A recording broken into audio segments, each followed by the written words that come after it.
and we'll give you more. Matt's on the edge, watch those pixels fall. He cracks the code, solves it all. Dark web secrets, firewalls tall. In the cyber jungle, he's the call.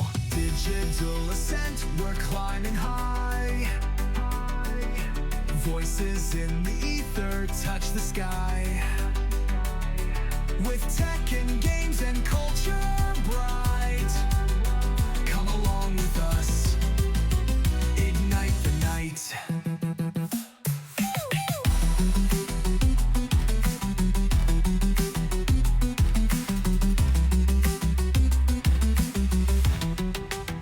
Sean's got the joystick, he's ruling the zone. Gaming world's his digital crone. From pixels to planets, he's never alone. In the realms we conquer, the seeds are sown. Jordan's gaming flair, he's got the beats. Pixel quests and high score feats. Pop culture vibes with endless repeats. In our podcast, he's on the streets. Digital ascent, we're climbing high. Voices in the ether touch the sky. With tech and games and culture bright, come along with us, ignite the night.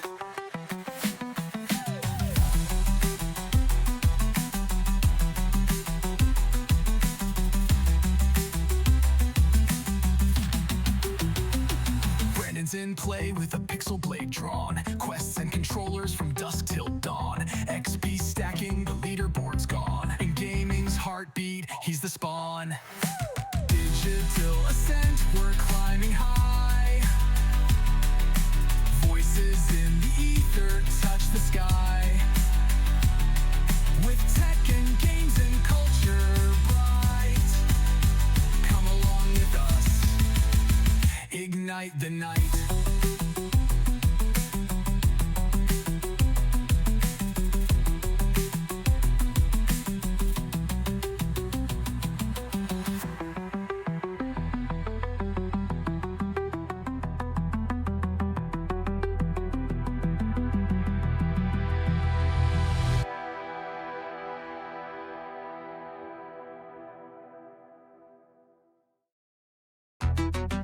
Good evening, folks. Hello.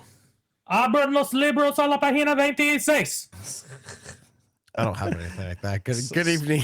So much Everything energy. else. So much energy from. I don't have what's your name that. today? Ranunculus. I can't even pronounce that. How do you say it, Brandon? Ranunculatious. Ranunculatious. Outside Ranunculatious. ignorance. Can I find that in the Urban Dictionary? Yes. You can find it in the regular dictionary. He says it's a real word. It's of or having to do with buttercups. I haven't seen any proof of this yet. I'm not going to try and type it into Google. Right? That's too much work. There's like Relating 12 characters to there. or denoting the plants of the buttercup family. Ranunculaceae. How did you find that word? Like, did you read it in a book? Somebody tell you in college? I was win a spelling bee. Did you win a spelling bee with this word? I was trying to figure out cool words that start with R. Like Rongar. I don't know that word. Rigthar. There it is. Rigthar. So I was saying, hold on, who is that? Is that another alter ego? No, his is Rigthar. Mine was Rongar. I didn't. You said Rongar. I was like, I have no idea what that is. But yeah, I was. Yeah. So back when I had RG Ninja. Yep. And I was trying to be like, what does the R stand for? And I come up with ranunculaceous. Of course. Because obviously, yes. What other word? Yes. Wait, what's the honestly, G? I saw that and saw that what the definition was. I was like, this is my favorite word. What about the G?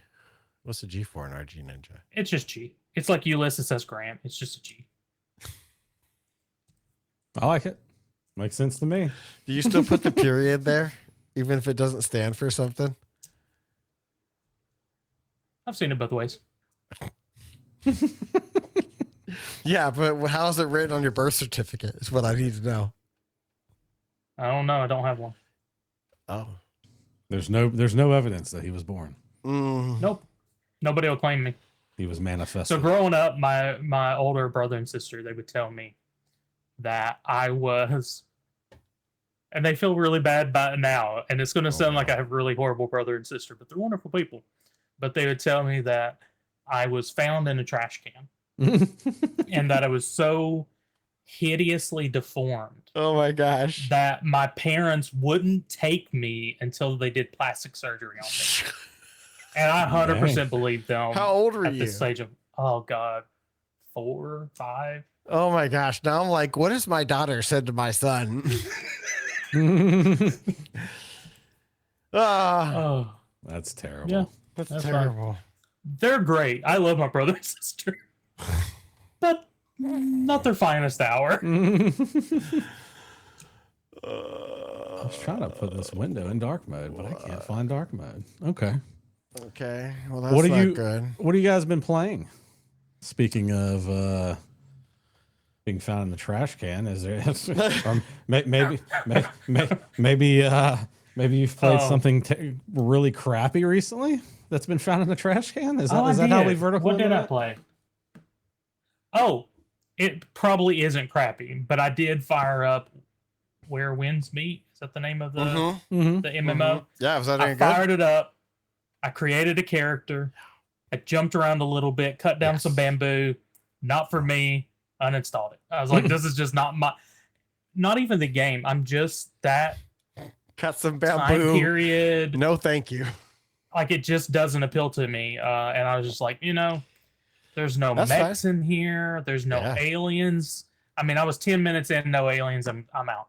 Yeah, that's fair. I understand that vibe. I can no elves, although they look like elves. Because it's very, very beautiful people in the character creator. Although you can look at what are the most like the top designs that people have created. You can upload yours and then see what other people have done. One was SpongeBob, looked just like him, square face, yellow. My God. But there's like Keanu Reeves, looked just like him. There was the Devil May Cry guy, the Resident Evil Leon. Is that his name? But anyway, it was very interesting looking at that. But yeah, it wasn't for me. Again, has nothing to do with the game. It probably is great, but wasn't good. Now, I have played. I put like 10 or 15 hours into SteamWorld Heist 2. Yeah. Do y'all know the SteamWorld games? I do. I've not partook, but yes. I beat SteamWorld Heist, and I did not finish SteamWorld Heist 2. I dropped it after like 30 hours. Yeah, I don't think I'll finish, but I don't finish any game hardly. It was good for what it is. But I love it. It's really great. That's good for what it is. There's nothing wrong with it. If you're not aware, SteamWorld, I can't remember the creators. Hold on, let me look up the SteamWorld developer. Image and Form. So I could be wrong, but I think all of their games have all been SteamWorld games. And the first two were like cowboy, like mining games, SteamWorld Dig and SteamWorld Dig 2. And they're like steampunk robots, but it was like a cowboy area, steam robots. And then they did SteamWorld The Hand of Gilgamesh, which was like a turn-based RPG in like medieval times. Also Steambots. But medieval Steambots and then they did, now. They did a city builder. I don't remember the name of it. That was the same world. So now they did SteamWorld Heist 1, which is like a 2D tactical RPG in space. And then SteamWorld Heist 2 is pirates. So it's just all over the board, but everything is SteamWorld. I really like their games. I definitely recommend them. You can usually pick them up for like $1 or $2 on sale. Cheap. Totally worth it. Especially the old ones. Yeah, totally worth it.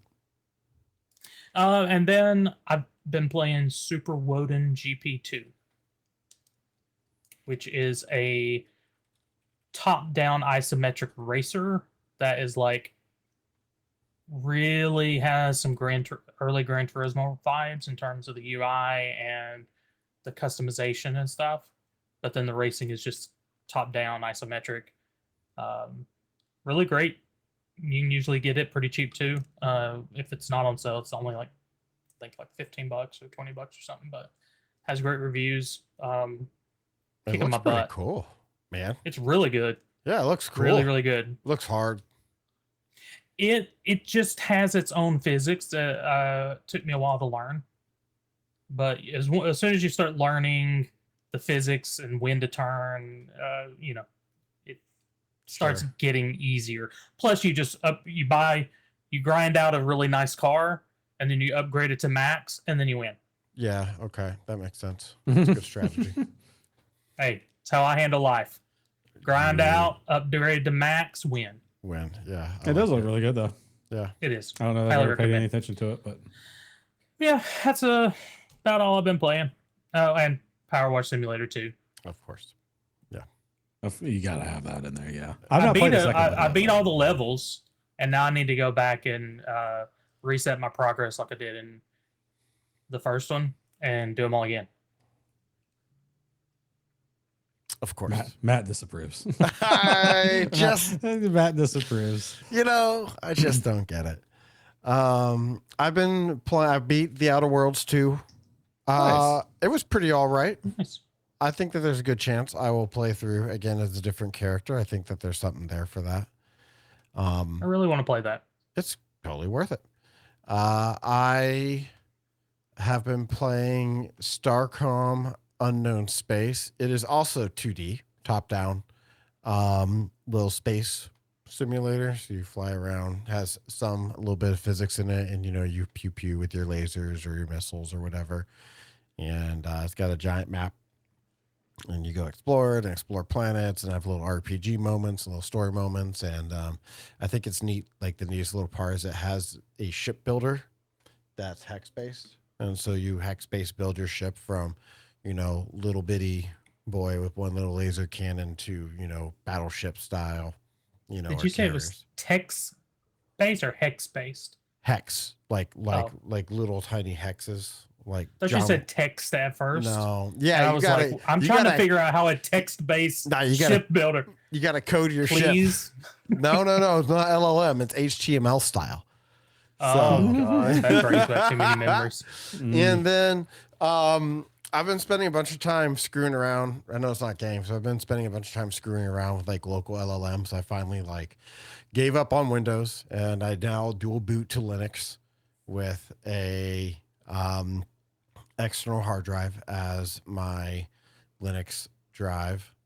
And I've installed Docker, and it actually works in Linux, which is great. And I've got Olama and Open Web UI, and I've got it. I got to the point where I got it connected up with a little data repository, like an S3 bucket. But even though I gave it the tools to connect to the bucket and grab whatever's in there, it will it doesn't want to do it. It wants to write the code to do it. And I have to be sounds like your mama. Does it? It sounds like my mama. My mama just want to write code. Is that what she does? That's what the name of it was, right? Yo mama. Yo mama. No, maybe. I don't know. And I don't know. It's a really frustrating time over here in playing with large language model. I don't think my project's going to turn out to be anything because I'm not willing to train my models on yes, that's a tool usage. It's a good job. Here's the thumbs up for you. So it didn't do it. What? Didn't do it? Thumbs up. No. There we go. It took a second. Yeah. Someone needs to change that fucking large language model. Do a little better as detection. All right. Brent, what about you, dog? What you doing? You playing games?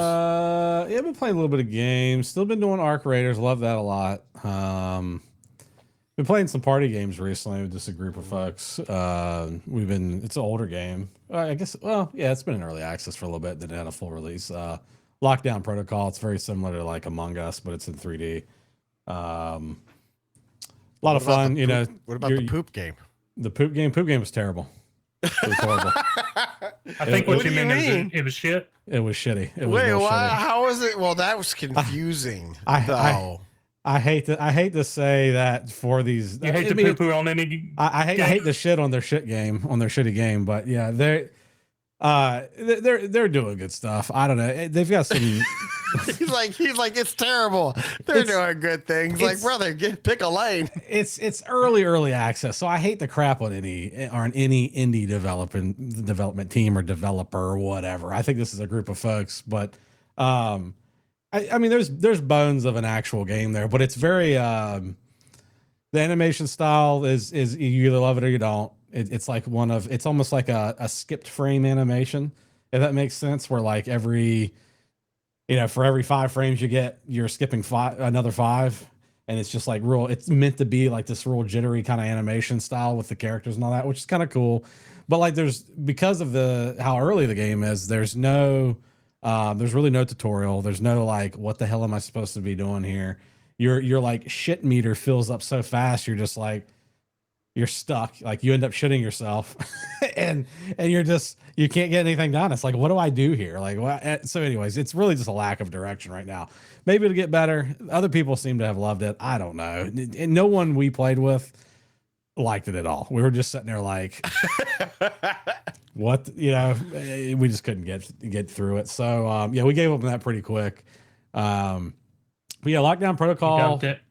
Yeah, we dumped it. Yeah, there's so many great. puns you can use with that game. It's pretty hilarious. But Yeah, I couldn't figure out where you were throwing puns and where you were talking about the game there toward the end. And I was like, I give up. I think that was their whole spiel, was you could just have a lot of fun with the pun side of it. The game's called We Gotta Go, for anybody that wants to check it out and see for yourself. I mean, you can, If you want go to their waste your website. time. If you want to waste your time, yeah. Yeah, whatever. But like I said, yeah, Lockdown Protocol is a good one. There's a couple other party games I think we're trying to try out, but Arc Raiders has been my main jam. And there's some Battlefield 6 thrown in there when I just want to jump in and click some heads. So really nothing new. I think it's the same thing I reported the last time outside of the party game stuff. So Didn't Arc Raiders win like multiplayer game of the year? yeah, that's a good segue, my friend, into the Game Awards. Like you're saying, if results. it was the only other game that won, I know that's not true. It There seems wasn't like many. it. Right? It did get best multiplayer, absolutely, which I was thrilled about. I did vote for it, or I did nominate it, whatever. Or I guess vote for it, yeah. But a majority of other damn awards was, I don't think this comes as a surprise to anybody, but here, and I'll switch the topic here. TGA recap: Expedition 33 wins record-breaking 9 awards, which is crazy. So it obviously got the big one. I say obviously, but I don't think this was a surprise to anybody. I think everybody had this slated for Game of the Year as soon as it came out and started breaking numbers, and people were going crazy about it. But yeah, Game of the Year, it won. A few others: Best Narrative, Best Game Direction, Best Art Direction, Best Score and Music, Best Independent Game, Best Debut Indie Game, Best Performance, and that was Jennifer English. And then Best RPG, which was, I was going to say, surprising. There's some good other competitors in that category for RPG, but yeah, it knocked that out of the park too. So It's really nice to see a turn-based game winning best RPG, because Well, I really haven't followed whether or not other ones have recently, but turn-based isn't as prevalent, and I really enjoy turn-based more than action. Although that one, it still kicked my butt, which is sad to say. Because it's highly technical, yeah. I needed a baby mode that they didn't give me because I could not get the parry system down. And that game, if you know the parries, the bosses are trivial. Yeah. If you can parry, you can beat any boss in that game. If you can't parry, you're going to get wrecked at every single fight. Yeah, there's just And I got to a point I was like, I can't keep up. I was like, I can't keep up. Guys, did y'all watch the intro music? Like the performance from Claire Obscura for the I did not. Game Awards? Oh, yeah. Just listen to the Game Awards opening, and so powerful. I don't know what they're saying at all, but dang, I loved it. Is it music from the soundtrack or is it something else? Yeah, it's the last whatever plays, I think, at the end. Okay. I really, like I said, stopped playing, and I just watched a video, like a really long, in-depth video about the whole game after that to know the story. But Right.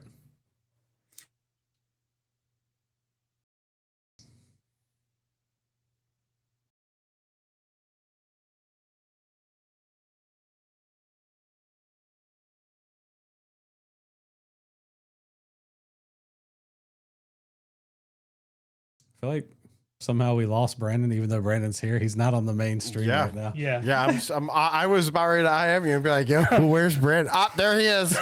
We got him back. What happened? And I have them both up side by side, so I see myself pop off on one, and I'm like, oh, my internet broke. And I was like, no, Nope, That's so I'm still weird. here. That was weird. I'm still on the other side. Really? I don't know weird. what I was saying.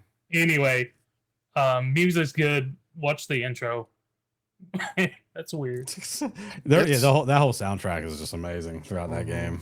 Absolutely phenomenal. All those awards are well deserved. I mean, obviously, other people felt that way too. So, Yeah.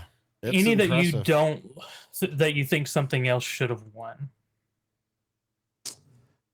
most anticipated. We already knew that was going to be Grand Theft Auto 6. I was specifically meaning the for ones these that guys, Claire Obscura got. I'm trying to think.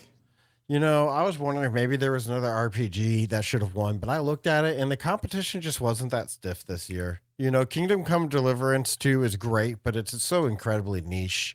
And, you know, I like Outer Worlds 2. Oh, goodbye, Brandon. Did we lose him again? He's Looks like off the we're- mainstream somehow. Well, But there. still And So Brandon, y'all can hear me right now, right? now I can hear you, and now you're back on the mainstream. Outer Worlds 2 is cool That is- too, but like we've seen it before, and I would say Avowed was really unique. Avowed was pretty cool. You know, I think that Avowed, in my opinion, should have been a winner if not for Claire Obscure. But like Claire Obscure broke the mold and took a ton of risks. You know, and you know, like Mhm. I feel I vibe check a lot of similarities between the choices made in Baldur's Gate 3 and Claire Obscure. One to hire Jennifer English, which is, you know, Shadowheart MAL, and has now like been part of a game that won yet another, you know, Game of the Year award. That's now 3 out of the last 4 for her. So, you know, that's you know, good choice there. What I was guess. the third one? Elden Ring. Oh, never Mhm. played that. So Yeah. And but you know, Baldur's Gate 3 and Claire Obscure both I personally feel like they both went for broke. And like really just like all for the uniqueness, you know. I don't know. I feel like they did a really good job. You know, I feel like they took risks. yeah, And I feel like it paid off. yeah, they nailed it. I mean, when you look at the story, it's Mm-hmm. just freaking amazing. How Wow, many what a people had cool never done it before, Mm-hmm. What a cool and story. they come out with. I cannot imagine how they do another game. Like, Yeah, good luck, man. Good luck I mean, on I your hope second that, one. like, I hope they do. I just, Yeah, it was I feel so ya. good. How do you top that? Yeah, I just can't imagine. I It, can't it, imagine. it almost them- kind of sucks for them. Yeah, I feel like because That's you're it. exactly right. How do you Yep. reach that success again? yeah. Yeah. I know this is off topic, but you mentioned Baldur's Gate 3 and Yeah. the new Larian game. I'm so excited. Now, don't get me wrong, that What trailer was a new bit Lar- much for me. What new Larian game? Divinity. You didn't see it? No, they're running back. So Larian has a bunch of Mhm. Divinity games. They do. you Yeah, know, but this is going just back Divinity. To like, Yeah, they just called it Divinity. I imagine that Um, means that they're running it back to where they pulled. I mean, I don't know. I'm not going to make any assumptions here. Well, they've never had a game that was just Divinity. They, started as Divine Divinity and then Divinity 2 and then Divinity. You're right. And There then was a it's They've never had just beyond. There was a Divinity. beyond Divinity. I Yeah. think it was. The only one And I've played is Divinity 2 Original Sin. Yeah, Oh, and then man, they did there's the like Original 5 Sin and and- Original Sin 2. there's like 5 yeah, of these things. They went to sleep for like a decade and a half, and suddenly came out with the bangers of Original Sin and Original Sin 2. I watched a lot of what because they went through a whole bunch of challenges, and when they did Dragon Commander, like they were just it had a lot of bad reviews because they had to rush it out because their publisher, I don't remember if it was like they were going to cut funding or what, but after that is when they were like, hey, we're really tired of this, let's try to crowdfund. Worked out great. But yeah, they the trailer, like I said, you know how like Diablo trailers can be a little much. Mm-hmm. It was worse than a Diablo trailer. It was bad. That's in what terms of like just grotesque, kind of gory. visceral. Yeah. It wasn't even like, it was a lot. Yeah. I don't really care because I know what the game will be, and I'm just like, dude. I'm watching the trailer right now, and I see. Yep. Yeah, that's quite an eyeful there. Yep. But when you abstract that out into an isometric RPG, I am That's so bad. sold. Yeah, give it to me, baby. But yeah, I assumed it was like Diablo, but when it came out Larian, I was just like, oh. And the take crowd felt that way too, because there's a lot of cheering and hooting and hollering. So I think the only game that I have pre-ordered has been Baldur's Gate 3. Like how pre-order? Like you bought early Like access? I bought it 2.5 years before I ever played it when it came out. Whenever it came out in early access, I bought it, and I didn't play it until they released it. I bought it. I broke my early access rule, and I bought it 2 weeks before it came out. My rules obviously do not buy early access, and I'm really glad I did. It was great because it gave me an opportunity to try out some classes that I would have never played, like ever. Right? Like I tried the Bard class. I would never play the Bard class. Like I've never have in any video game prior. But That's because you're not a loser. Well, I have nothing against bards. that was until I played here, and out of the 7 classes I tried, it was my favorite, and I played all 130 hours of my first playthrough as a bard. So, thanks. I just realized I started getting Pillars Brandon. of Eternity and Divinity mixed up in my head. That happens. They are kind of similar. What's up, Mandikins? Much love. Thank you for showing up, homie.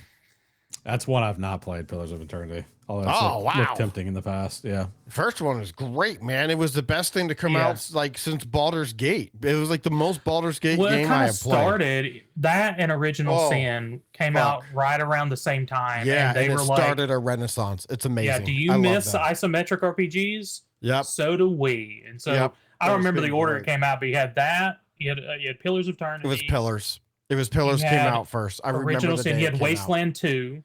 Oh my Wasteland 2 god. came out around Yep. then. Right around then. Um, Yeah, I think it. Yeah. Oh my gosh.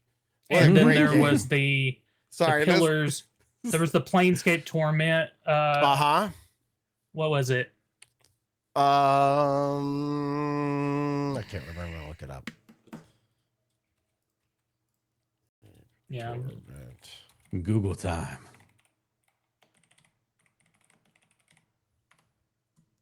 Tides of Numenera. That game Torment Tides of Numenera. was a lot weirder than everything else we just discussed. Yes, that one was definitely the odd one out of that bunch. Oh, what a weird one. I got pretty far into it. I rolled But credits. I also I gave up toward the end and just watched the So I kind of More fell video off of on it. those like gosh, after like Neverwinter Nights and stuff like that, playing that with friends, I kind of started like falling off, especially once big boy MMOs started coming out. Like I was obviously big in EverQuest, big in the Ashen's Call. I did a little bit of Ultima Online back in the day. But then it was like, yeah, I mean, obviously Neverwinter's- World of Warcraft like really took. Neverwinter Nights was like the last of them, as I recall it. Like that was it. It was good, man. There was Wow. like they came out and they were great, and then D&D game for dead. Like really, like there were some other ones like Temple of Elemental Evil and stuff, but or whatever it was called. But like honestly, they were pretty so. And you know, there were the hack and slash ones that made it onto PlayStation, Xbox, Dark Alliance, and those were pretty like not what I was looking for. And then, you know, Pillars came out, and It just scratched that itch. Oh It was- man, I For was the so time, it's a excited. great game, but it was perfect for the time too. Just to be like, I missed this. I remember I had a friend that was like, "Hey, I want to come hang out that day." You know, I was like seeing them on a regular basis, and they were like, "Come and hang out with me and my wife," and it was their day to like come hang out. Then I was like, "You can come hang out, but I'm not hanging out with you. Like, I'm playing Pillars of Eternity. You're welcome to hang out with my wife, but I'm not joining today. Have fun." Damn, that's how good it was. Huh? Well, man, it was the first Baldur's Gate game since Baldur's Gate, in my opinion. Yeah. And like at Mhm. least at the like level, scope, and quality I was looking for. And they brought a whole bunch of new classes and mechanics I had never seen before. And you know, it took me a long time to figure. I just love it. Great game. You know, it's probably worth playing through again right now today. Mandy brought up Lord of the Rings Online. We did have a good time with Lord of the Rings Online when it came I out. do like Lord of the Rings Online. I did not play this game. It was good, If man. It still exists. I got up to like level 40 or 45, but it was never got maxed out. But I put a decent amount of time into it. I was if you can believe it, a dwarf. No, I would have not never believe. have guessed. That's crazy. Wow. I had a dwarf, like whatever the shield and sword guy or axe, shield and axe guy was, and then I had a hobbit thief, of course. Yeah, Hobbit makes Thief sense. was fun. It was a fun class. I played I think it was a ranger in that game. Not an archer, but a ranger, I believe. Like a elf or an elven. Essentially Legolas. That's essentially who I played. I think I might have been a minstrel instead of a thief. That sounds familiar. It was like a support healer. Yeah, that maybe I've had two characters now that I think about it. Very 'cause possible. I sort of And- remember both. I tell you what was so cool about that game, and completely unrelated to its success as the MMO back then, anyways. But you could pull up a lute, and you could pass through MIDI music, MIDI tracks through Oh, the game wow. engine, and it would play a 1-to-1 of that song, but on the lute. So I had everything loaded. I had scripts loaded up, and I would be playing like AC/DC, like Thunderstruck by the campfire, and like Oh, that Huey is Lewis cool. in the news and shit like that. It was great, man. The people I played with at the time, we'd be grouped up and we'd be like rolling through an area, clearing stuff out, and I just randomly would stop and break into a tune, and they're like, "Damn it, get your ass over here, help us kill this thing." You know, I'm like, "Ah, sorry guys," you know, I'm just screwing around with them, just trolling. But it was great. It was a great little system that truthfully, I've not really seen implemented in any games in recent memory, except for out of all of them, Rust. Rust has it, a similar system in it that you can pick up an instrument or you can craft an instrument and then play real tunes on it. It's just, I don't know, it's just a cool little, it's a little What the heck? social system that's just neat. How the heck did we get on Lord of the Rings Online? Mandy did it. It's Mandy. all her fault. She posted it. No, I chat, mean, brother. like, but that's because we were talking about We talk about MMOs. MMOs. I think that's she's never been big into isometric stuff like what we were talking about. So her closest like RPG would be the MMOs that she's played over the years with me. And prior to that, she wouldn't have played anything. I'm pretty much the one that got her into any real gaming. So, but yeah, Now you got me wanting to download Lotro again. it's good, man. It's good. I think it's still doing pretty decently. It's still Oh, yeah. decently I mean, it's- regarded. Yeah. I follow it, and every now and again I download it and log in and Yeah. and then don't play. But it's I love Lord of the Rings. I was mentioning on the pre-show, we got the. Gosh, I'm going to say this in my face, and the Barad-dûr. I think that's how it's pronounced, but Sauron's Tower. And so we're building that, me and my kids, over the weekend. Oh, that's cool. And I love it. But I just love Lord of the Rings. It's just a beautiful, beautiful world. And movies. I love those movies. Yeah, absolutely. I'm going to go watch it. Bye, guys. Bye. All right. Do we want to get onto the meaty topic? Was there anything else to mention to clear obscure? I mean, there's obvious other stuff. I guess what show had 154 million global live streams. This is just about the Game Awards in general. So that was apparently up 31% from 2023. It was the first time streaming on Prime Video, which I didn't even realize that until I was reading through the notes that you posted, Matt. And then what else was there? Oh, the French president thanked them or congratulated them, the team, twice, which is kind of funny. So You notice he's never said anything to Ubisoft. I wonder why. I'm just kidding. I actually don't know. I don't know either, but all right. Pain. Topic 3 and the last topic for tonight, because it's a big one. I'd say topic 3. Technically, Gaming Roundtable is always the first one, but Whatever. all right. Topic, whatever we feel like. How about that? I think so. Yeah. So I've got up here building a security program from scratch. What does that mean? Okay. What do we mean? You're gonna ship the Excel stuff, or sorry, the. You can share it right through the what you call it. I can do it. You can do it. Give me a second. Let me figure out how to do that. How do I use a computer, guys? I don't know. All right. You share it right through our Video Ninja window because those guys are great devs. Let's see. We just talked for 39 minutes around video games, and all of a sudden it's like, now let's build a security part. The bait and switch. Yeah, well, that's how it works. Well, why did it do that? Give me the F5 version of it. Slideshow. How about that? Is it going to do it? Birthing. No.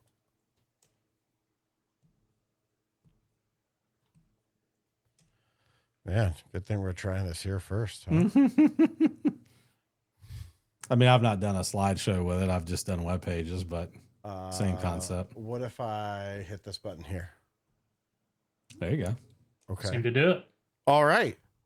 Birthing a security program, bootstrapping a security program, whatever. I can't see Twitch anymore, guys. So if people are talking, I may not be able to see it. No, you're good.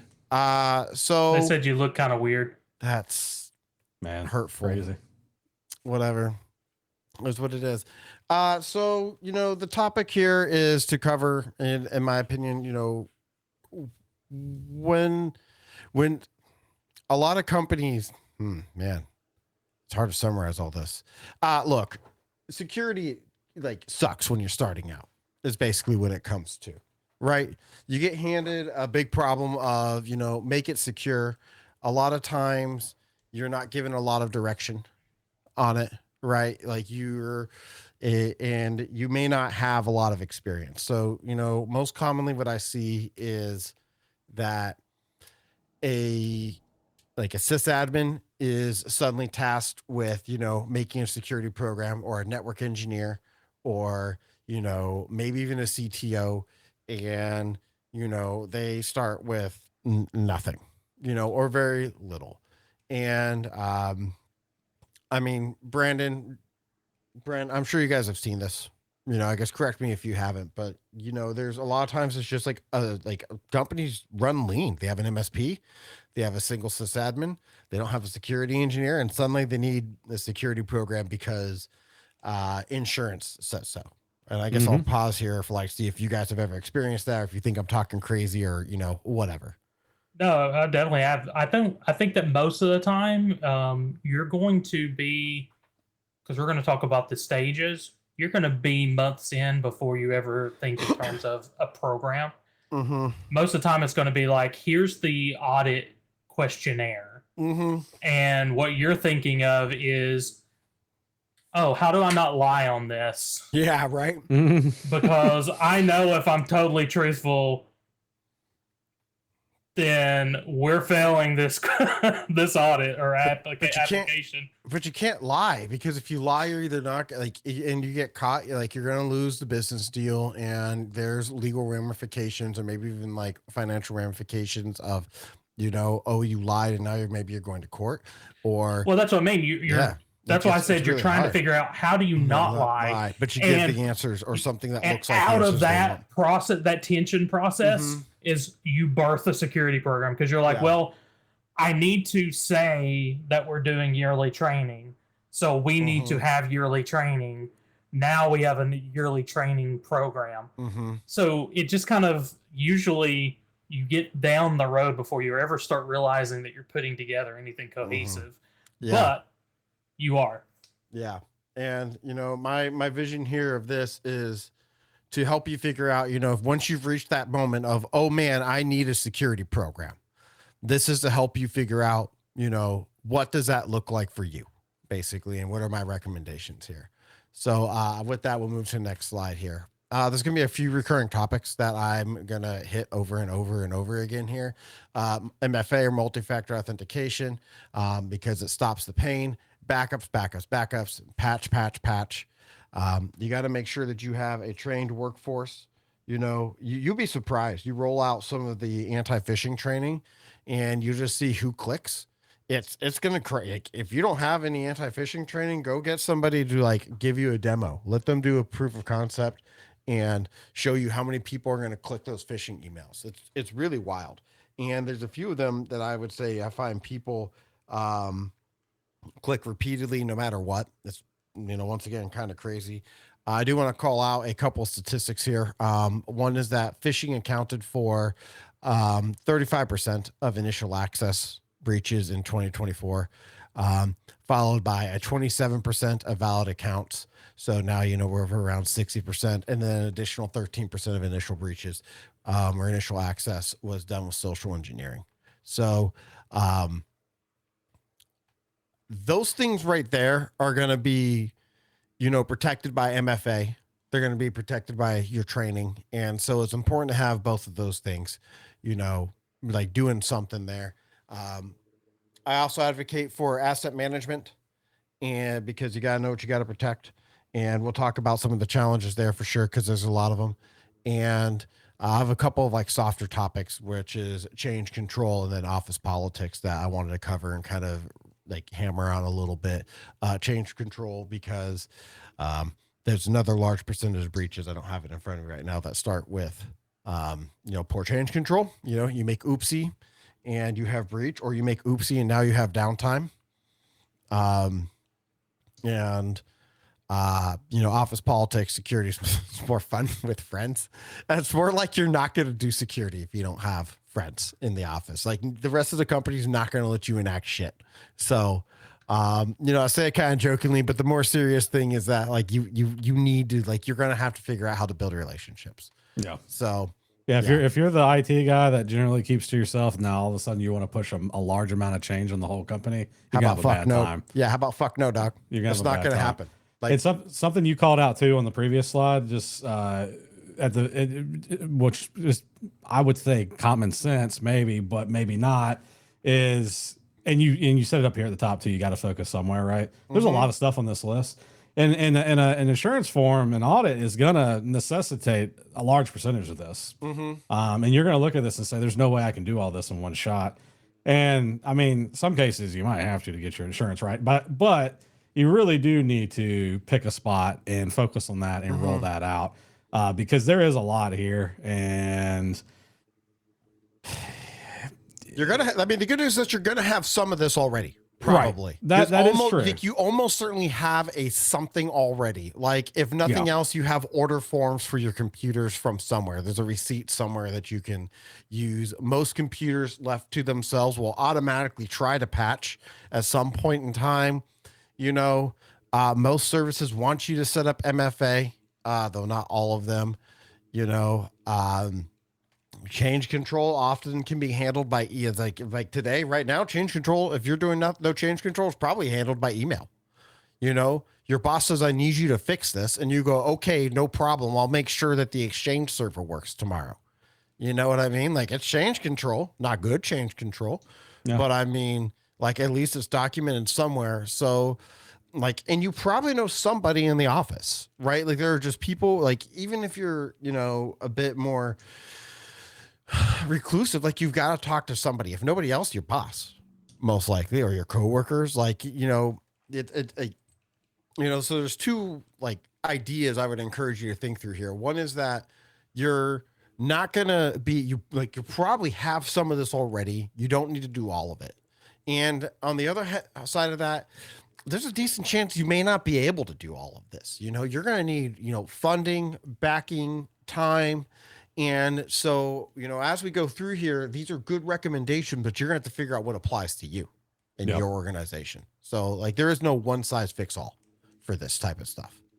So, day 0 to 30, we got a couple slides per like section day.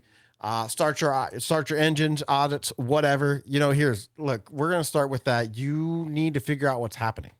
You need to go like look for yourself right now. You need to go see if you have you know, any knowledge at all about MFA, backups, assets, you know, conditional access policies. Do not trust if this is your first time and like really like working through a security program for the org, you need to go check yourself. Even if you're the one who's put it together previously, you need to go back, double check your work and take a new eye at it before you wreck yourself. Yeah, and everybody else too. I've lost count the amount of Very times in my true. career. Yeah, seriously. I've lost count the amount of times in my career where I've heard people say, "Oh yeah, we got MFA set up on everything," and then I go look and you don't have the all users group set up in Azure, or oh, you accepted 1,000 service accounts. Well, that's not MFA. You know what I mean? You need to go start tracking this stuff. Well, And brother, it'll take- I've seen, hey, we've got a conditional access policy for this. I log into the tenant and look, and the toggle's not on, it's off. yeah. It's You like, just- yes, sure, we have you one have for it, one. but it's not Not running. on. It's not on. You got to go start checking stuff. Yeah, for you yourself. have to check. You have to check. You know, make a If you're list. going to be accountable in any way, you can't just take someone's word for it. You just You can't. have to. And you know, so like it's really daunting. So just start making a checklist of things you have to check, right? And then start keeping track of those things that you're checking. Write that down too. And you got to start documenting your assets. You know, you can't protect what you don't know about. Assets can mean, you know, network switches, firewalls, all those things need patches. WAPs need patches. You know, computers need patches. IoT devices ideally get patched, though, you know, there's some amount of like good luck there associated with that. You know, servers need patching, Windows, you know, Macs need patching, everything needs to be patched, but you can't patch it if you don't know it's there. So you got to start looking. Ideally, you have a condition, you know, you already have a policy in place that says, you know, anything that talks to my stuff gets registered with me. So you don't just let anybody from anywhere show up. And so you should be able to, you know, work with your identity provider system, which is in, you know, most cases, Azure or AWS or something like that. Something that registers, you know, a user account and a computer and then does some sort of conditional access check. And so, you know, lean into that. See when it last communicated with it. There's a lot of, if you're in Azure, there's a lot of great PowerShell commands to basically be like, when did this device ID last check in? Or give me all my devices and show me when they last checked in. Oh, I haven't seen these in however long. They're probably not that important. You know, ignore those. These ones check in every day. Those ones feel like ones I care about. So I think that if you can get the budget and if you have more budget than you have time, which sometimes is the case, get you an RMM too. You know, get you something that you can just install an agent and let it do all the and let it do all the work for you for sure. Yeah. Yeah. You know, there's some good low cost ones out there. Mhm. And if you're talking about a small business to medium sized business, it's not going to be too much, but you can use that and leverage that to kind of overcome having fewer people. So definitely recommend, just to give some examples, Ninja RMM. Well, I think they do Ninja 1 now. It's a decent low priced one. I'm trying to think of some other obscure ones that I think like a good example would be if you want something to just kind of kick the tires to see what it does. Action One is, I think they give, what is it, like 200 or maybe 100 licenses for free? Yeah. and you can get some automated patching done with that and some minimal reporting, and just to kind of see like what Something to is an start it, RMM. man. Like, yeah, like it's, especially if you're not familiar with managing one, Mhm. that's a good one. Yeah, I mean, so many of the other ones are now like venture capitalists owned. Yeah. Yeah. So we won't get into that. That's a whole different story. But yeah. And then, so as you consider checking things, you got to be looking at conditional access. And I strongly recommend setting up, like in your first 30 days, it'd be great to set up some policies that basically say, or checking on policies and saying things like who can get in without MFA, what accounts can get in without MFA, checking to see what, where your people are coming from, conditional access. A lot of companies, not all of them, but a lot of companies can, survive conditional access policies that say US based only. And that's great. It stops a lot of low effort trash. Backups, man, just like patch. They're so important. I've got a list of questions that you should be asking here on screen. Immutable in this case means you can't change them. This is a crazy one. I have crazy stories about this stuff. I remember once I was working at MSP and I had this not so great client, and it wasn't my client, but the MSP had this not so great client. And they said they had the backups under control and it was no problem. And guess what? They got ransomware. And we went looking, and guess what? Their backups didn't work. Why? Nobody was testing their backups. And they were getting ready to shut doors. And then we found that they had failed to turn off some ESXi server that they were supposed to mothball 9 months ago. And they were able to survive losing 9 months of data for the year. Yeah, it was terrible. But I mean, they got to survive. They were going to shut doors. And, they're all the workers were going to be done for. It was 5 sites or something. And, I guess the owners are going to ride off into the sunset with whatever problems they had. And that was going to be it. And, once again, hand mirroring on the MFA check, admin accounts, especially service accounts. For service accounts, I like the trick of figuring out what IP addresses they're logging in from, whitelisting those specific IP addresses for those specific service accounts, and then applying MFA for any other auths on there. You may have to do blocks of IP addresses if it's for services of this, that, and the other thing. But that's a common pushback I get about, service accounts, and there are paths forward for that. And then obviously your user accounts. Let's see what we got. Do you guys have any thoughts on that last slide before I just power through it? No, keep rolling. Yep. All right. Next one. And then we're done with the 30 days. Change control training and patching. Look, I've already hammered on these things a bunch, but in the beginning, you just got to figure out, where are you today? Do you have an email change control process? What about a verbal telephone one? That's not very good, right? That's even worse than email, but I've seen it. I've seen people on the call be like, I'm going to make that change. And I go, well, did you put in a change request? And they're like, nah, and I'm not going to do that. Okay. Well, that's verbal change control right there, baby. I didn't authorize that. That was single turnkey. I want to do it. I watched somebody nearly nuke an entire environment doing this once. They pushed a change to their umbrella configuration, and this was terrible. It was so scary. And they tested on their phone for 2 hours, and they were like, this works, no problem. They pushed to the entire org, and I had to wake up. I had a phone call, or I had a text message when I woke up the next morning, and they were like, Matt, my phone doesn't work anymore. My corporate phone doesn't work anymore. The umbrella change I pushed nuked my environment, nuked my shit. And there's no way for me to back out the change because there was a VPN config push, and it took over. It ate all the network traffic and dumped it to unfunctioning. And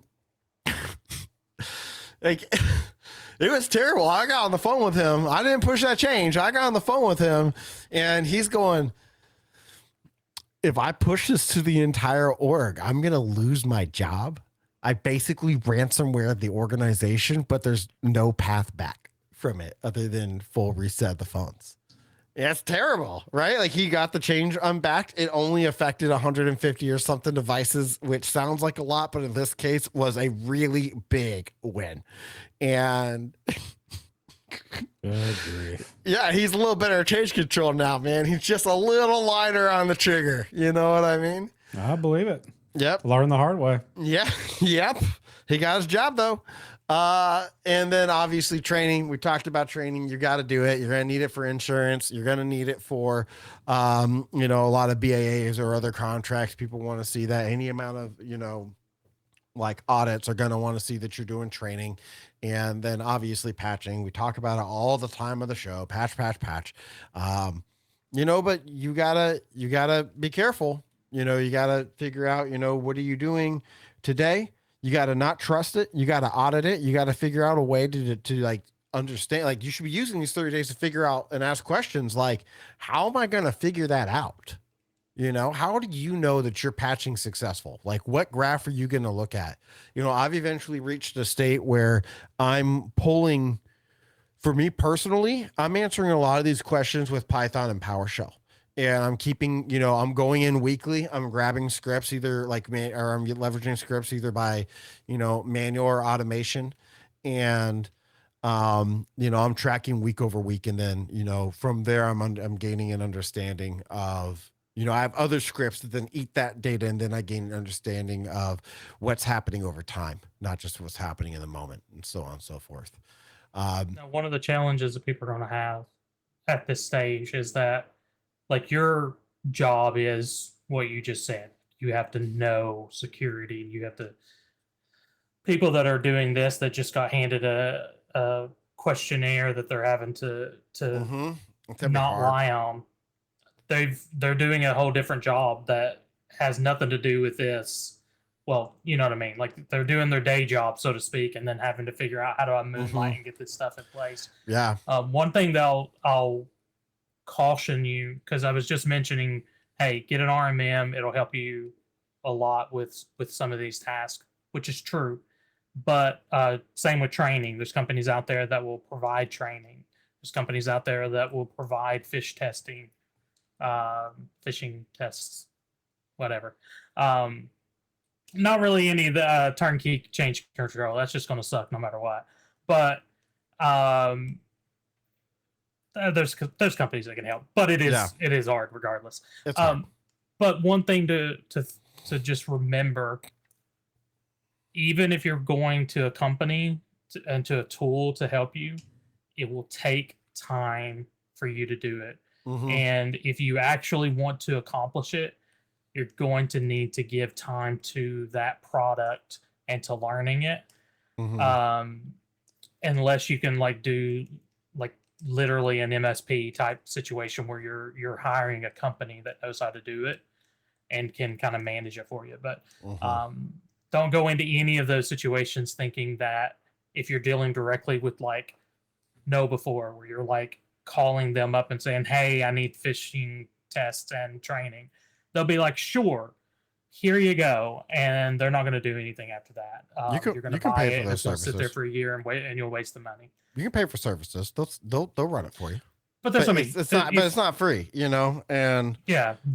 And, like, but even then it takes, people don't realize how much time managing a vendor correctly takes. It takes because a lot if you of time. Don't put the time into it, it will blow you off. It will not.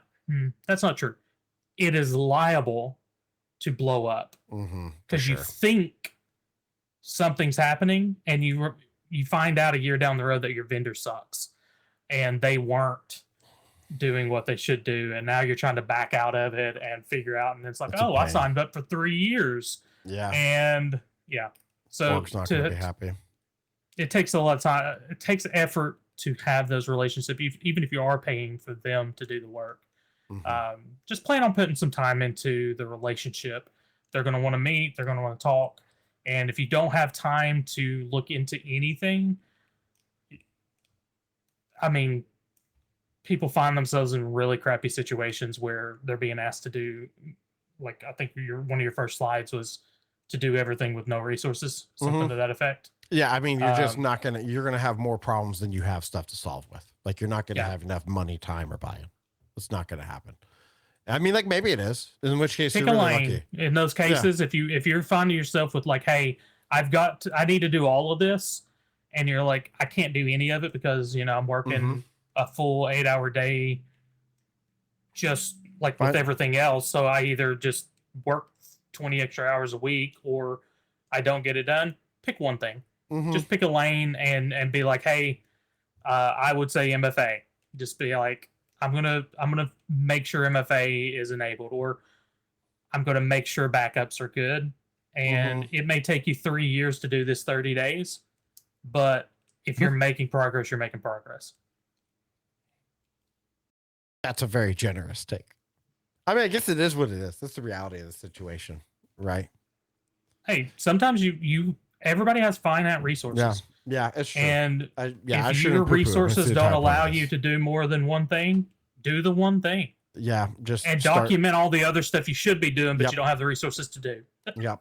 And that's what this main portion is about is, document the areas where you're deficient, document where you're succeeding, and then come up with a plan, right? And that's what this next section is about, is what do you do now that you've made it through your first 30 days and you've documented a bunch of problems, basically. And the fact that you can't solve them all, unfortunately. As you can see, this guy is basically me whenever I have to show up and set up a security platform for the first time. Just upset. Look, you're going to have a lot of information with it. That's why I call this the analyzing reports part of it, right? You're going to have more data than you know what to do with, ideally. You have to spend the next 60 days figuring out, how do I effectively leverage this data that I have now? Ideally during this phase, you're figuring out, you're honing in and identifying what reports are you pulling and reviewing, and what are the key metrics that you're getting from those reports. And you're getting rid of reports that aren't useful, because you probably pick some that suck and don't do what you need it to do. And, you're just going to have to look through it and figure out where, the best fit is on it, right? And where you need to do next. As part of this, you should also be trying to figure out where your partners are on this stuff. Look, everything here is going to require buy-in. Backups take time and energy. You got to buy a backup system. You got to set it up. You got to check it. You got to check your restores. MFA hurts the business in terms of productivity. And you're going to need people that you can partner with to figure out, what's the smoothest way to get out into, to get it rolled out into your org. So, you should be taking this time to figure out who in your organization is going to work. You should try to find highly incentivized areas. The finance team's a great one. Finance team is awesome. Why? They're in charge of the money. Everybody's embarrassed when the money gets stolen, right? So they're highly incentivized to ensure their accounts are secure. It's a great spot to start with MFA. HR is great. Also, they're already doing onboarding stuff. They may have some ideas on how to smooth out the onboarding process as you're onboarding people into MFA, for instance, or you're trying to get people to, follow a new policy or whatever there. If you have an internal audit team might be more willing to work with you because they understand the importance of, following rules and procedures and stuff like that. I will say that while you're doing this, it's important to make sure that you're highlighting and showcasing why this is good for the organization, as opposed to saying, do this, or, bad things are going to happen and, there's doom and gloom. I mean, and the reality is that there is some of that, but, you should be able to explain that, it's not that hard for somebody to guess a well-known password and then log in from wherever in the world if you don't have any password controls, right? And that if you really don't control it, somebody will just put down something like "I love you" as the password, or "I love you one bang," and that'll be the end of that. You guys have any thoughts on this stuff, the partners? I think it's awkward to have a password that says "I love you" and then use the word "bang" at the end. That's just supposed to be exclamation point, but I do get what you're saying there. Yeah, whatever, man. Don't worry about it. I love you. Bang. I recommend a book called Switch. It is not about video games, even though that's the only reason I bought it. But no, it's about changing things and how you accomplish change. great book.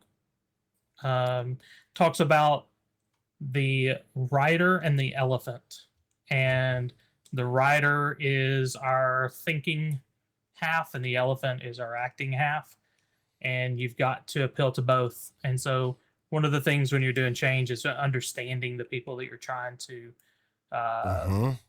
get on board with your plan, whether or not, some people will react very good to charts of data.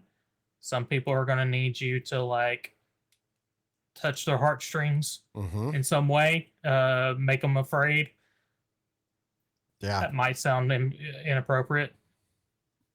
Terrify them, we make them know- afraid, Jesus make them fear Christ. you. Um, No, that's all. Switch. The last thing I'll leave you with is this key strategy point for this one, which is, make sure you're documenting the change, and the success. If you can show that authentications were blocked because of your MFA policies or something, that's going to be effective. If you can show that the finance team is still able to access all the data that they need to access after you implemented MFA, that's going to help you get it out to the frontline workers too. So, all right, next part, technical work. You got to start digging through your configurations, identify where you are deficient, and, hopefully you're starting to run some initial anti-phishing tests and stuff at this point. The data that you have here is really important because it's going to be how you, because it's going to be how you get the business to do what you want at the end of the day and invest and get buy-in, right? If you can take a report and show, well, I ran one phishing test against the entire organization and 60% of the people clicked on the email because I had a strong lure and they aren't getting any configuration and they aren't getting any, training. Then if you can be like, this could have been ransomware for 60 out of 100 of our users or whatever, it's going to be a really compelling argument. Right. And,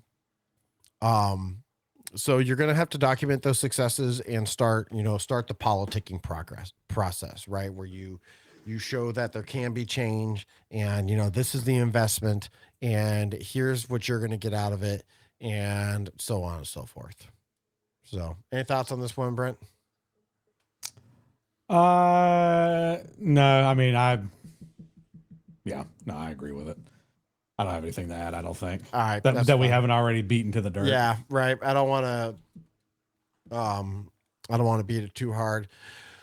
So once again, though, I guess we're going to once again talk about how you're going to have more problems than resources. So you need to be reviewing during this period and figuring out, once again, performing the analysis, developing a plan to protect your most sensitive data, right? You need to understand, like, ideally you understand where your sensitive data is. If not, then, back to square audit, basically, right? Because all this is going to build on one another, right?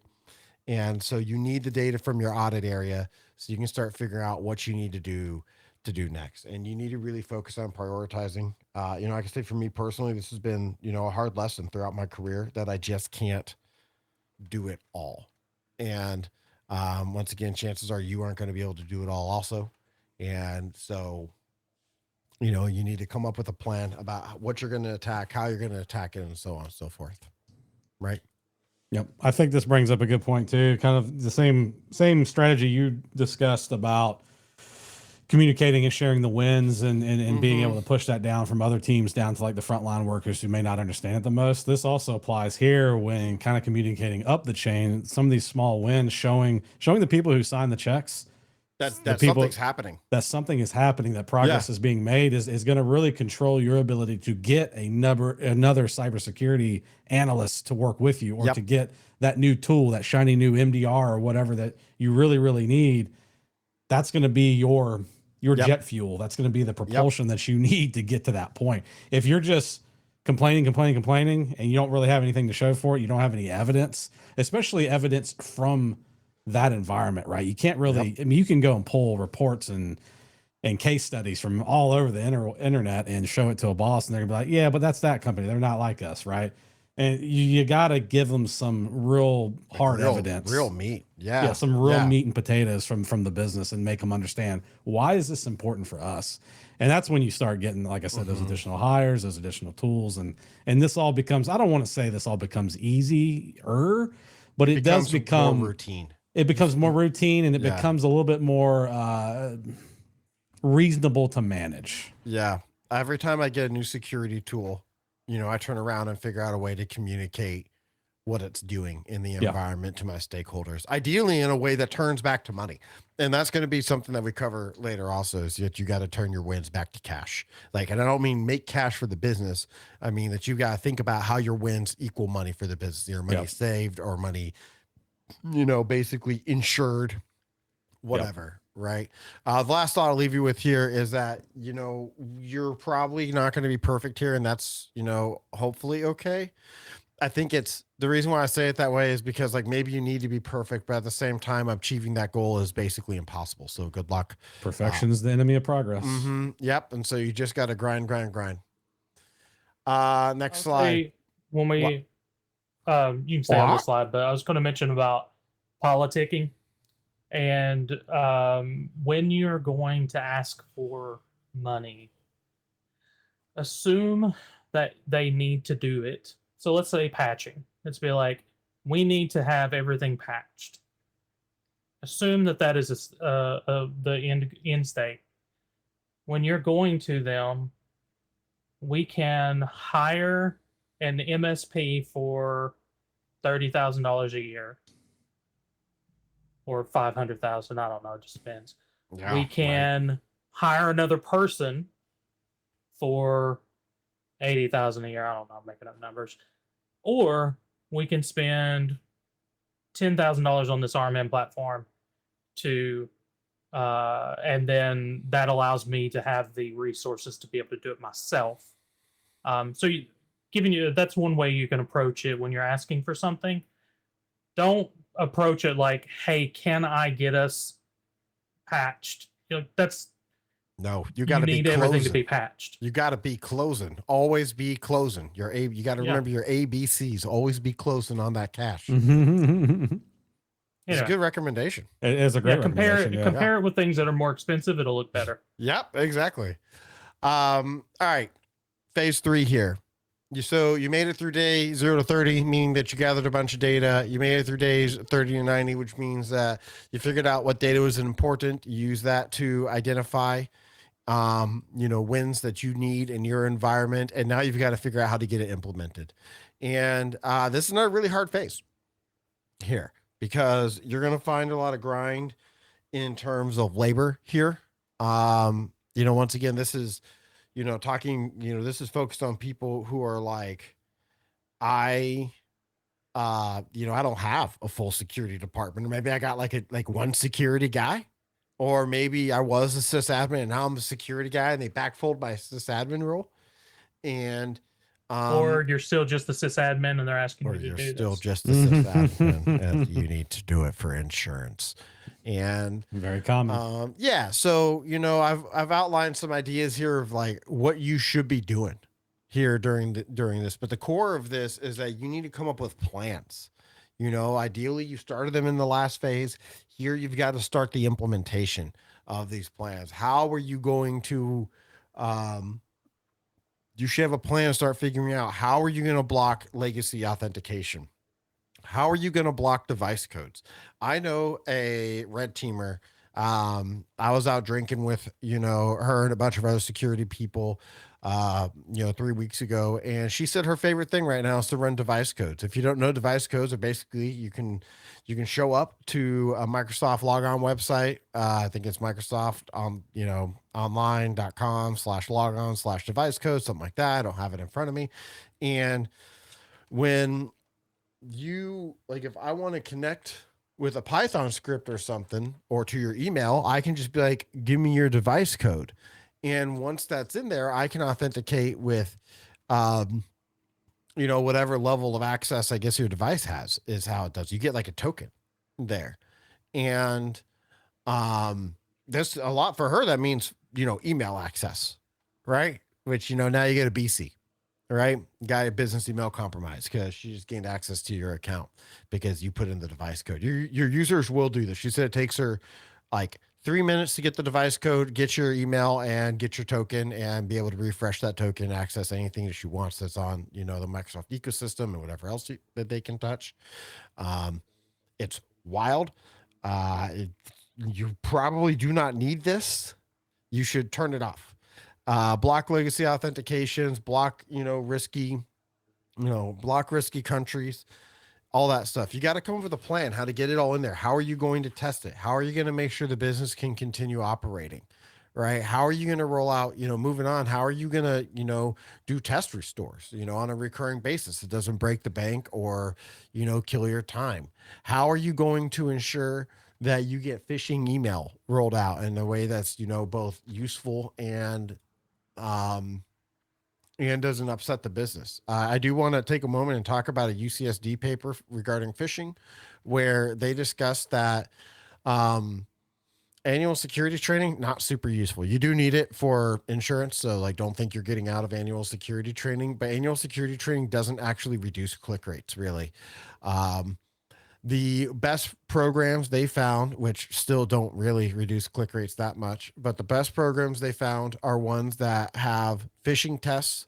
And upon failure, they apply quick, relevant training immediately afterwards. Ideally, some sort of gamified training that forces engagement, and not like next video, training modules that are boring and easily can be ignored, and then you just guess.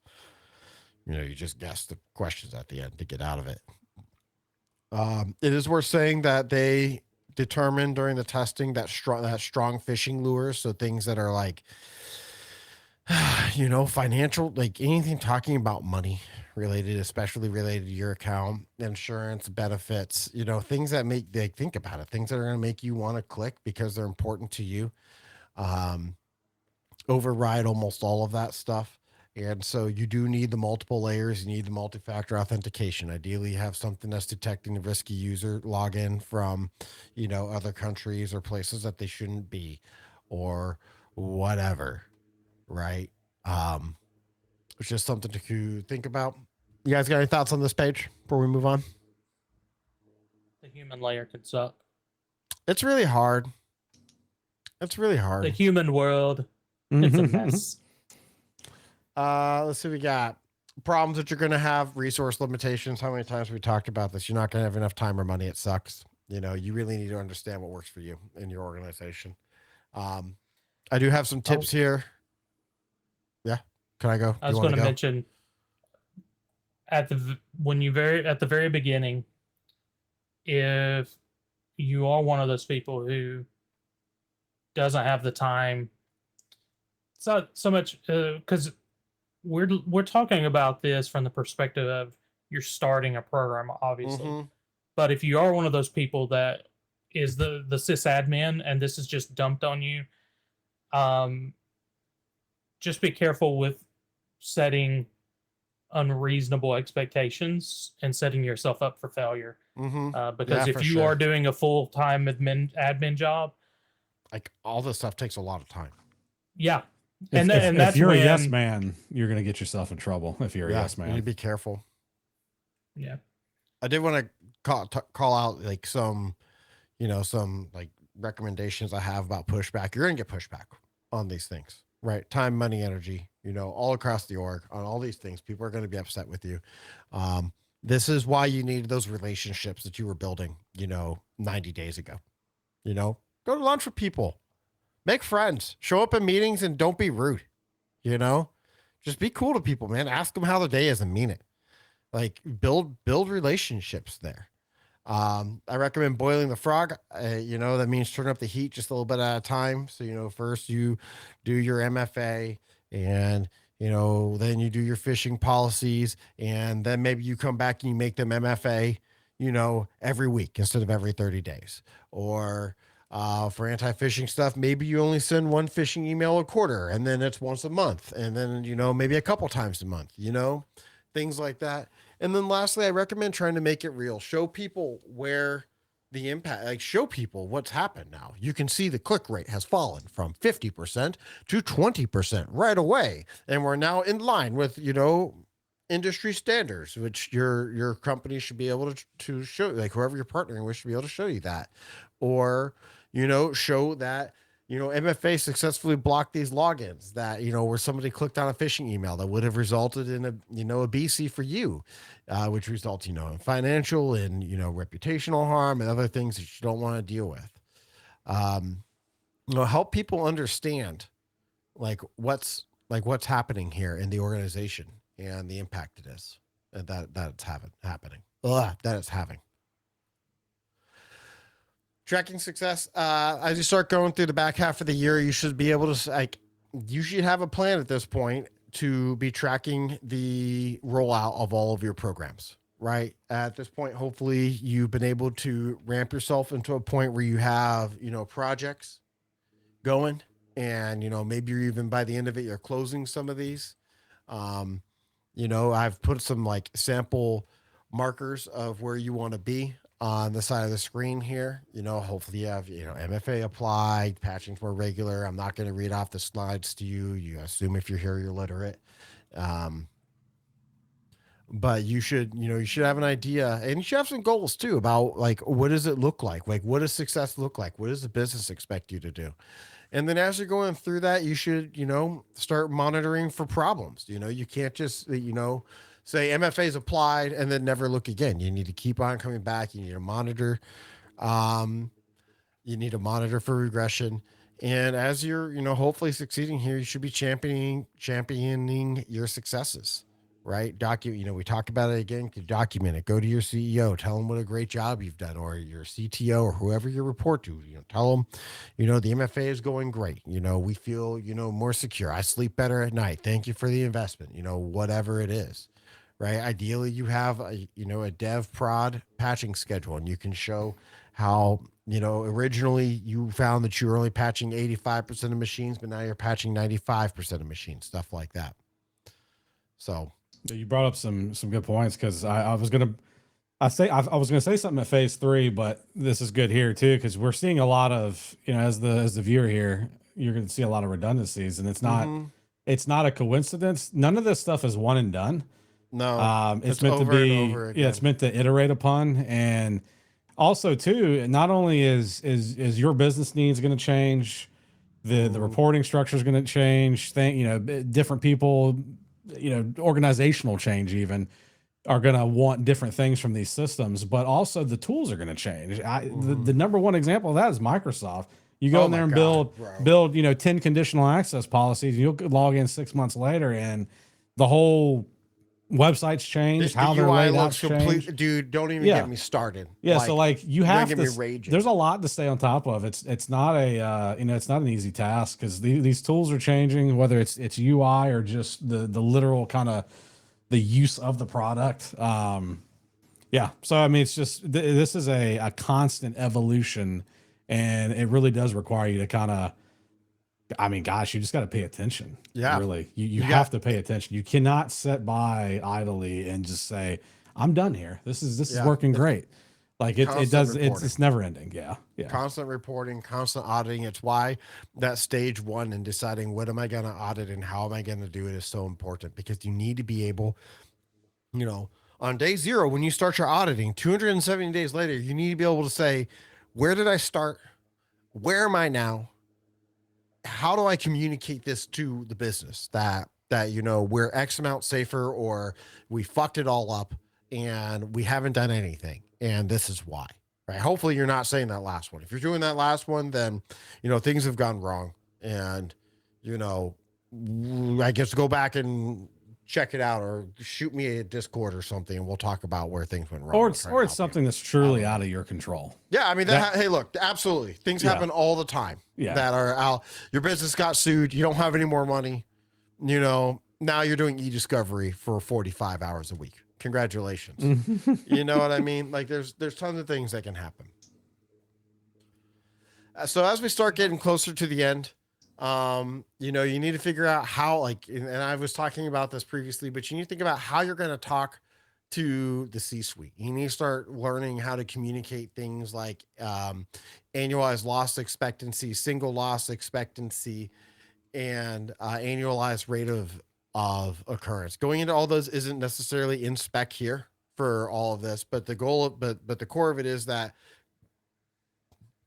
there are mathematical formulas to be like, this is going to cost me $10 million. I guess I expect it to only happen once every 10 years. How much is this going to cost me per year? And you know what I mean? Like it's more insurance stuff, but you need to figure out how to say, well, we're adjusting some of these values, when it does happen, we're going to have less exposure here. So it isn't going to cost quite as much. Right. And so the single loss expectancy is going to improve. Or, we apply threat locker and now it's going to happen much less often because we can block 5 attacks a year that way. Right. And then once again, it changes the math. So you need to figure out how you're going to do that. I recommend looking at go look at industry benchmarks, figure out where you are versus where you want to be. Really, where does your business want to be? It's not about where you want to be. It's where does the business need you to be and where's the business want to be? And you need to start really thinking about how you're going to communicate this because you need more, because you probably, once again, you have infinite problems and, now you want to take that and you have no infinite solutions. So you need to get more resources probably. The chances of you starting with absolutely zero and coming up with all of this completely done is pretty low unless you just, have infinite time and, I guess give me some of that time, please come help me out. Right. So, but you need to be able to talk about money and, explain to them why you need more funding. Why do you need another email filtering platform when Defender does it? Right. Why do you need something like Threat Locker to stop, this, that, or the other thing? How do you, why do you need a DNS filter platform to stop people who click on phishing, stuff like that? And, you should start thinking about next year, and things that you want to ask for. If you did everything, start looking at this. Give yourself some privileged identity management for your admins. So they are only, hot and able to do admin things after they've typed in an MFA code for a certain period. If you can get this done in your first year, great. That's awesome. Get yourself some centralized logging. No logging, no visibility. I like that. It's true. It's hard to get centralized logging if you got no money or anything like that. But, you should be able to, you should have taken this first year to answer questions like, what is the cost of a breach if I don't have centralized logging versus if I do? And, what is the impact to the organization of that, right? Can I recover faster, leading to less downtime? If so, how much less downtime? You know what I mean? Centralized logging is going to help you recover because it's going to help you understand where the breach, like where all your problems are still. And it'll help you, figure out where, the changes occurred. And so on and so forth. So like it's a really important thing, but it's expensive. So, you may want to politic for that by showing how you could, include or improve your recovery times. Some sort of 24/7 EDR or SOC would be really nice. Make sure that you're covered overnight, get the EDR, make sure that you're actually watching, not just relying on Microsoft Defender. Defender, like the AV tool is all right, but it doesn't catch everything. And getting behavioral analytics through an EDR is really amazing. And I mentioned it earlier, but I'll mention it again. DNS filtering is great. You block a lot that way. And there's some really pretty metrics that come with it. It's easy to be like, look at all the quote phishing sites that we've blocked, sir or ma'am. And I don't know. I think these are great next steps for you, right? If you got everything else done. Brandon, anything here before we move to closing thoughts? I was gonna say some of these are, depending on the system, some of these are really kind of low hanging fruit almost too. Because PIM over in the 365 or Azure / Entra side is pretty easy to implement. It's not need the P2, which you, is you do need the licensing. You do need the license. the So money is a question in there. It's not right? a lot, but especially because it's only for admin accounts that I'm talking about. But in terms of implementing it, if money's not a huge issue, it's a big win. Yeah, it was kind of in the weeds, which is why I didn't recommend it. You already have so many problems, but it's a good one. Brandon, any thoughts on this one or previous slide or two? I think that there's a good chance that a lot of people are going to find themselves 4 or 5 months in and feel like you've done nothing. Yeah, sure. And it could be that you are just being hard on yourself, or it could be that you've really accomplished nothing. And the reason I say that is that it's just really easy to spend 4, 5, 6 months installing tools, talking to vendors, looking at products, and then at the end of the day, you haven't really accomplished what you really set out to do. It's just something to one, if you find yourself where it's just like, hey, I need to regroup and kind of start over. If you're somebody who has been trying to do this for 6 months and you're finding yourself just not under, like, just go back to square one. Just go back, kind of rethink the whole process. But I will also go back to, if you can't do them all, pick one lane and go through this entire process in that one lane. Yeah. If you can do nothing else, make sure your backups are solid. Yeah. For sure. If you can recover from an attack, you can recover. Yeah. Otherwise, you shut doors, man. Like, that's it. Yeah. You shut doors. Goodbye. So that was a real story I told earlier. Pick a lane. Pick a lane and go through it until you get to the end, and you can still do all of the things that are said here. You can theoretically come back to them. Yeah. And then pick the next lane. Now, the thing, so you can approach it kind of like this if you have the means, but you can still accomplish everything that you've set out here if you just do it one at a time, where you're like, okay, I'm focusing in on backups, I'm focusing in on the reporting, I'm focusing in on this. And so you might be able to get through that process in much less time. And so you can do it in kind of a waterfall methodology as well. Instead of doing everything at one time, just kind of do it in stages, because sometimes you just have to do what you can do. And for those that find themselves not enough time to do all of it, do one thing. That's all. And since we're working our way to closing, I'd argue, my opinion is that backups are the most important, because even with all these other things in place, you can still have a malicious actor take the whole thing down, and you're still going to need that backup. Yeah. So if you haven't checked your backups, good do that tomorrow. Backups. Yep. You need them. All right, wrapping up. I have some closing thoughts. I've got here. This I am actually gonna read off the slide, as much as I try not to do that. Number one, remember like what you're doing here, right? You're not here to build the world's coolest security program. I mean, like, maybe you are, but in this scenario, you're probably not. What you're probably trying to do is help the business survive. Get some darn insurance, and like, seriously, in most cases, get some insurance is why you are going to be tasked with this. Like, this situation, you need insurance. And guess what? That means MFA and patching and security training and all this other crap. Or you want a business partnership. So now you need an audit. So remember why you're here, right? You're here to do your best to help secure the business and help the business survive, in a reasonable and cost-effective manner. And, the other thoughts I'll leave you with are about how to communicate this. Once again, stop talking nerd. I promise you, your CEO, unless you work for like a security company, does not give a shit about the word CVE, right? Like, they don't give a fuck about Log4j. They want to know, can somebody show up and fuck my entire environment in one fell swoop? And you need to be able to say yes, no, whatever, right?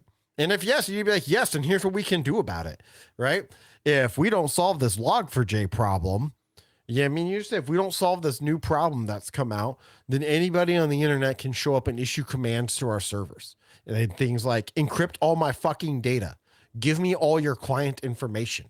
Give me your credit card numbers, right? You start saying shit like that to a CEO, and they're going to be like, what do you mean we won't be able to do business tomorrow? And anybody in the world can make this happen to us. Right. And it changes the equation. Right.